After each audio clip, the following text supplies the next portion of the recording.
આજરોજ વિશ્વ આદિવાસી દિવસની ઉજવણી નર્મદા જિલ્લામાં કરવામાં આવી હતી. તો આ ઉજવણીમાં રાજ્ય શિક્ષણ મંત્રી પ્રફુલ પાનસેરિયા ઉપસ્થિત રહ્યા હતા.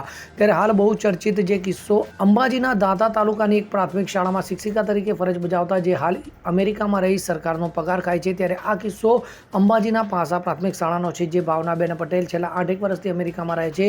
તેનું નાગરિકત્વ પણ મળ્યું છે, સાથે ગ્રીન કાર્ડ પણ. ત્યારે શાળામાં કપાત પગાર ઉપર અનેક રજાઓ ભોગવી રહ્યા છે, જે બાબતે રાજ્ય શિક્ષણ મંત્રીએ જણાવ્યું હતું કે આ કિસ્સો મીડિયા દ્વારા જાણવા મળ્યો છે અને આને લઈ મેં તરત જ નિયામકને જાણ કરી તમામ માહિતી મંગાવી છે.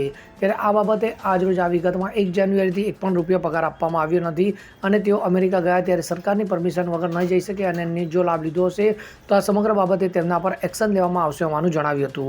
જોકે મોટી વાત એ છે કે છેલ્લા 8 વર્ષથી આ મહિલા શિક્ષિકા જો વિદેશમાં રહી માત્ર દિવાળીમાં જ 2 મહિનાનો 2 લાખ કરતાં વધુ પગાર લેવી ફરી 10 મહિના માટે વિદેશ જતા રહેતા હોય તો એ જગ જાહેર છે. ત્યારે આ મામલે તમામ અધિકારીની સરકારની સંડોવણી હોય એમ આજરોજ શિક્ષણ મંત્રીને પણ 8 વર્ષ બાદ ખબર પડતી હોય તો ગુજરાતમાં કેવું શિક્ષણ ચાલી રહ્યું છે તે જોવા જેવું છે. અંબાજીમાં એક શિક્ષિકા જે છે વિદેશ રહે છે અને પગાર ને બધું લે છે, એ બાબતે શું? એ મને મીડિયા દ્વારા જ્યારે જાણવા મળ્યું ત્યારે તુરંત જ મેં નિયામક શ્રીને વાત કરી અને તમામ પ્રકારની માહિતી પ્રાથમિક બેઝ મંગાવી છે. ત્યારે 1 જાન્યુઆરી 2024થી 1 પણ રૂપિયો પગાર આપવામાં આવ્યો નથી.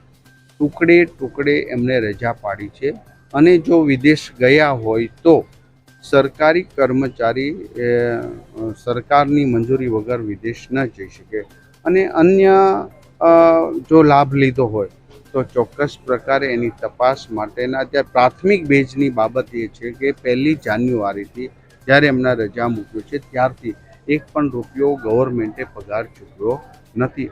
અગર કંઈ ખોટું કે ગલત એમને કર્યું છે તો ચોક્કસ પ્રકારે એક્શન લેવાશે.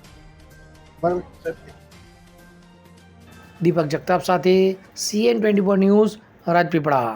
હવે જુઓ દેશ દુનિયાની તમામ ખબરો તમારી આંગળીના ટેરવે.